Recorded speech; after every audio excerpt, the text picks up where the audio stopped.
अस्सलाम वालेकुम, welcome to learning lights by क्रोमेर। फर्स्ट ईयर की लेक्चर सीरीज़ को डिस्कस करते हुए आज लेक्चर नंबर 101 स्टार्ट करते हैं। आज के लेक्चर में हम चैप्टर नंबर 9 जो कि आपके पास है binomial and hyper geometric probability distribution, इसकी जिस क्वेश्चन का कंप्लीट सोल्यूशन वो आपके पास है क्वेश्चन नंबर 9.6। स्टेटमेंट को देखते हैं। 9.6 की स्टेटमेंट है, given that the probability of passing an examination is 0.75, what is the probability of. Two sub parts है। फर्स्ट पे आपको कहा गया है passing at least 2 examination if you take 6। Second part है आपके पास failing at least 2 examination if you take 4। मैंने सोल्यूशन को मेंशन किया है और फर्स्ट को रीराइट कर दिया जिसमें आपको कहा गया था passing at least 2 examination if you take 6। अब आप देख रहे हैं आपको गिवन था, given that the probability of passing an examination is 0.75। मैंने लिखा है passing is equal to 0.75। Next आपसे पूछा गया था what is the probability of. Number first पे अगर ये पॉइंट आप देखें, ये आपसे किसके मुतल्लिक पूछ रहा था, what is the probability of passing. ये पासिंग के मुतल्लिक पूछ रहा है। तो बेटा अगर आपने प्रीवियस लेक्चर देखा है तो मैंने आपको बताया था कि जिस चीज़ के लिए वो पूछ रहा हो उसकी प्रोबेबिलिटी को हम पी से डिनोट करेंगे। तो इसका मतलब आपके पास पी आ गया 0.75। तो इसमें इस चीज़ से कंफ्यूज नहीं होना कि पासिंग था तो वो पी बना। नो, पासिंग के लिए मुझसे पूछा गया तो वो पी है। अब सेकंड पार्ट देखें तो इसमें आपसे फेलिंग के बारे में पूछा जाएगा। तो उस टाइम फेलिंग आपके पास प्रोबेबिलिटी ऑफ सक्सेस यानी कि पी होगी। तो इस पॉइंट को अपने माइंड में फिक्स कर लें। मैंने लास्ट लेक्चर में भी काफ़ी डिटेल्ड से एक्सप्लेन किया था कि बेटा आपने पी और क्यू का ये कॉन्सेप्ट नहीं रखना रियल लाइफ से कि हर जो चीज़ गुड है वो पी है और हर जो चीज़ बैड है वो क्यू है। ऐसा नहीं है। क्वेश्चन में जिस चीज़ पे फोकस होता है उसकी प्रोबेबिलिटी को हम सक्सेस यानी कि पी कहते हैं। अगर पासिंग के बारे में पूछा गया तो पासिंग पी है, अगर फेलिंग के बारे में पूछा गया तो फेलिंग पी है। नेक्स्ट आपको कहा गया passing at least 2 examination, at least 2 examination if you take 6। तो इसका मतलब एन आपके पास किसके इक्वल है, 6 के इक्वल है। अब अगर आप देखें तो आपके पास एटलीस्ट का वर्ड मेंशन है। अगर आपने क्वेश्चन नंबर 9.4 का सोल्यूशन देखा है या उसका लेक्चर सुना है तो मैंने आपको बताया कि बेटा जब भी आपके पास एटलीस्ट का वर्ड मेंशन होना तो आपके पास जो इनइक्वालिटी आती है ना वो ग्रेटर देन इक्वल टू की आती है। तो ये भी डिसाइड हो गया कि प्रोबेबिलिटी ऑफ एक्स साइन आएगा ग्रेटर देन इक्वल टू का। नेक्स्ट 2 आपको मेंशन किया गया। तो आपने इस पॉइंट के लिए प्रोबेबिलिटी को फाइंड आउट करना है। 2 और 2 से ग्रेटर तमाम नंबर्स के लिए आपने प्रोबेबिलिटी को फाइंड आउट करना है। तो ये तो मेरा क्वेश्चन मार्क हो गया जो मैंने क्वेश्चन में फाइंड आउट करना है। अगर हमें आर्ग्यूमेंट्स मिल जाएं तो क्वेश्चन को सॉल्व करना फिर इतना प्रॉब्लम नहीं रहता। अब हमें पी भी मिल गया, एन भी मिल गया। अच्छा बेटा अगर आपको याद हो हमने देखा था कि p प्लस क्यू किसके इक्वल होता है, 1 के इक्वल होता है। तो बेटा q किसके इक्वल आ जाएगा, q इक्वल आ जाएगा 1 माइनस p के। तो q 1 माइनस 0.75। तो बच्चे q आपके पास आ गया 0.25। अगर डिस्ट्रीब्यूशन की बात करें तो x डिस्ट्रीब्यूशन वो है जिसके अकॉर्डिंग पूछा गया। तो x आपके पास है पासिंग। और अगर स्मॉल x देखें तो बेटा इसकी रेंज कहाँ से शुरू होती थी, इसकी रेंज हमेशा 0 से स्टार्ट होती है। डिस्क्रीट ये वैल्यूज़ लेता है 0, 1, 2, 3, 4 और कहाँ तक ये जाएगा जहाँ तक आपके पास n है। तो ये बेटा आपके पास आ रहा है 5 और 6। 0 से स्टार्ट होगा और n तक जाएगा आपके पास क्योंकि n 6 था तो 6 पे ये फिनिश हो गया।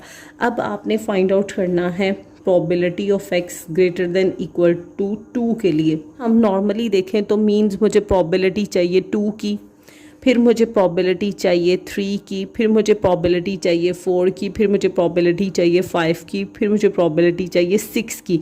अगर ये पांचों प्रोबेबिलिटीज़ मेरे पास आ जाती हैं तो मैं इन्हें सम अप करूँगी तो ये जो एटलीस्ट 2 पे मुझसे पूछा गया वो मेरे पास रिक्वायर आंसर होगा। मैं यहाँ पे आपके साथ एक छोटा सा पॉइंट अगेन डिस्कस कर रही हूँ। अगर आपने क्वेश्चन नंबर 9.3 देखा है तो ये तो आपके लिए बहुत हेल्पफुल रहेगा। ये देखिए बेटा x मेरे पास वैल्यूज़ थी 0 से लेकर 5 तक। मैंने 0 से लेकर 5 तक सबकी प्रोबेबिलिटीज़ फाइंड आउट की थी। तो जब मैंने इन प्रोबेबिलिटी को सम किया था ना तो आंसर 1 के इक्वल आया था। और ये हमारे पास चैप्टर नंबर 6 का वेरी इंपॉर्टेंट आप कह सकते हो टॉपिक है, यह पॉइंट है कि sum of the probability is equal to 1। कि जब भी आप किसी डिस्ट्रीब्यूशन में कंप्लीट प्रोबेबिलिटीज़ फाइंड आउट करके उसे सम अप करते हो तो आंसर इक्वल टू 1 आता है। तो अगर मैं अपने इस क्वेश्चन में देखूँ तो अगर मैं 0 से लेकर 6 तक की प्रोबेबिलिटी फाइंड आउट करूं तो बेटा मेरे पास आंसर किसके इक्वल आएगा, 1 के इक्वल आएगा। ये किसके इक्वल आ रहा है, ये इक्वल आ रहा है probability x is equal to 2 पे plus probability x is equal to 3 पे plus probability x is equal to 4 पे plus probability x is equal to 5 plus probability x is equal to 6। Means अगर मैं इन तमाम probabilities में से 2 से लेकर 6 तक फाइंड आउट करके प्लस कर दूं तो मुझे ये रिक्वायर आंसर मिल जाएगा। तो बेटा इसके लिए मैं सबसे बेहतरीन ये ना करूं कि 1 में से माइनस कर दूं। 1 में से मैं क्या माइनस कर दूं, 0 और 1 की मैं माइनस कर दूंगी प्रोबेबिलिटी, तो ऑफ कोर्स मुझे ये प्रोबेबिलिटीज़ मिल जाएंगी। तो इस वजह से मैं यहाँ पे क्वेश्चन को एज़ कम्पेयर टू इन पॉइंट पे फाइंड आउट करने की बजाय जस्ट 1 में से माइनस कर दूंगी जो मुझे नहीं चाहिए। इनके पास probability x is equal to 0 plus probability x is equal to 1। तो ये काफ़ी इंपॉर्टेंट पॉइंट था।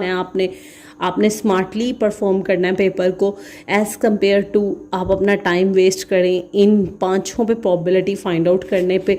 जस्ट 1 में से इन 2 की फाइंड आउट करके माइनस कर देंगे तो मेरे पास रिक्वायर आंसर आ जाएगा।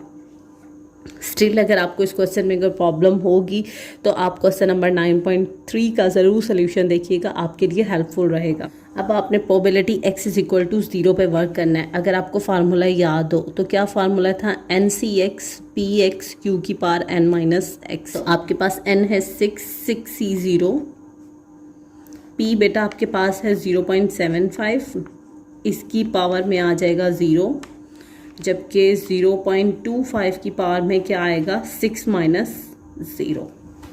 क्लियर है। Plus probability x is equal to 1 पे आप किस तरह फाइंड आउट करोगे, 6c1 0.75 की पावर 1, जबकि 0.25 की पावर आ जाएगी 6 माइनस 1। मैं सच अपने स्टूडेंट से इतनी ज़्यादा रिक्वेस्ट नहीं करती कि आप कमेंट्स करें, लाइक करें, शेयर करें। लास्ट पे एक मेरा कोटेशन होती है, जी चैनल को लाइक और सब्सक्राइब कीजिएगा। लेकिन आज मैं आप लोगों से कह रही हूँ कि अगर आपको ये पॉइंट मेरा समझ आया है कि किस तरह मैंने इनको फाइंड आउट करने की बजाय 1 में से माइनस किया है तो मुझे कमेंट सेक्शन में ज़रूर बताइएगा, क्योंकि इनकमिंग जो लेक्चर्स होंगे उसमें स्टिल ये पॉइंट यूज़ होगा।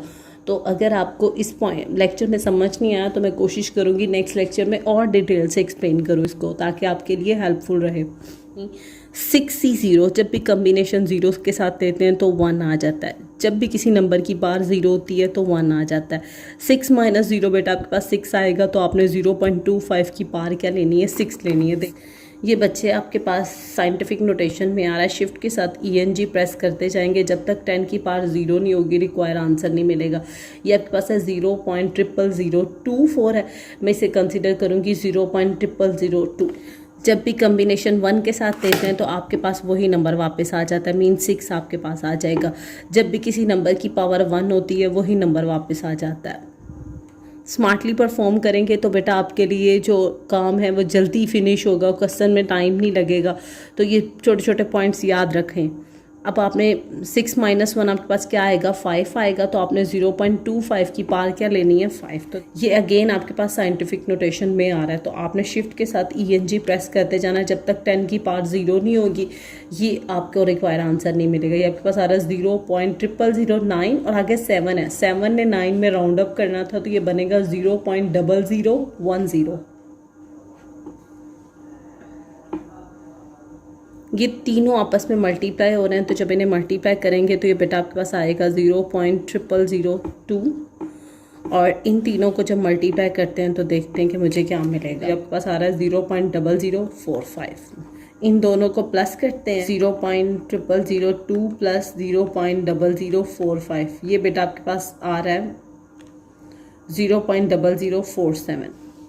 अब लास्ट में आप 1 में से सब्ट्रैक्ट करेंगे तो आपको रिक्वायर आंसर मिलेगा 0.9953। तो ये था आपके पास क्वेश्चन नंबर 9.6 के फर्स्ट पार्ट का सोल्यूशन।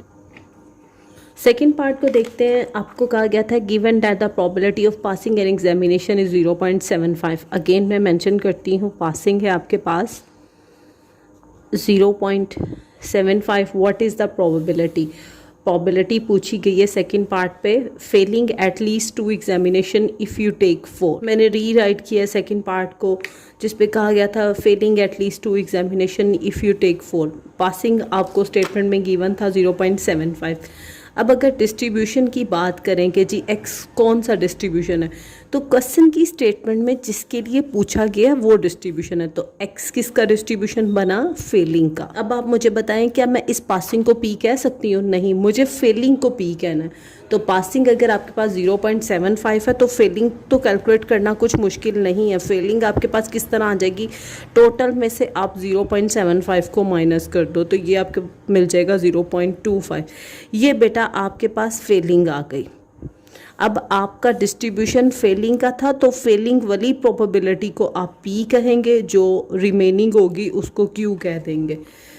तो इस पॉइंट को काइंडली अपने माइंड में फिक्स अप कर लें, जैसे भी आप लोग इसको रट सकते हो, इसको याद कर लें कि बेटा आपने इसको रियल लाइफ से कंपैरिजन नहीं करना कि जी पासिंग ही हर सूरत में पी है, फेलिंग क्यू है, ऐसा नहीं है। जो क्वेश्चन में पूछा गया है वो पी होता है।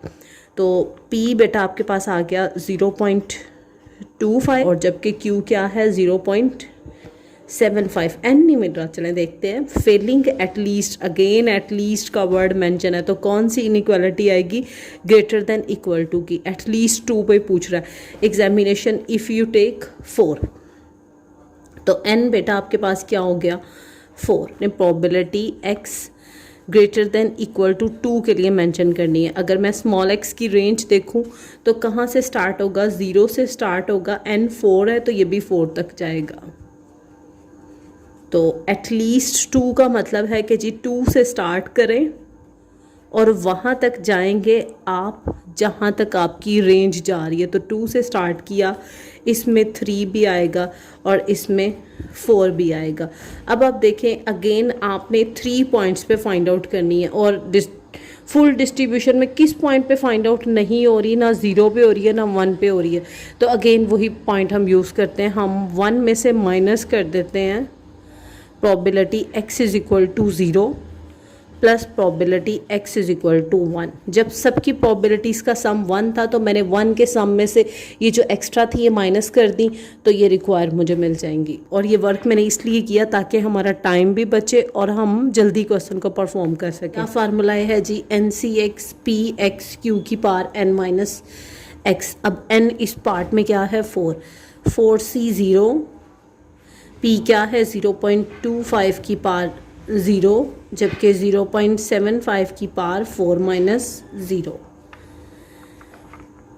x इज इक्वल टू 1 के लिए देखते हैं तो आपके पास आ जाएगा 4C1 P की पावर 1, ये Q की पावर क्या आ जाएगी 4 माइनस 1।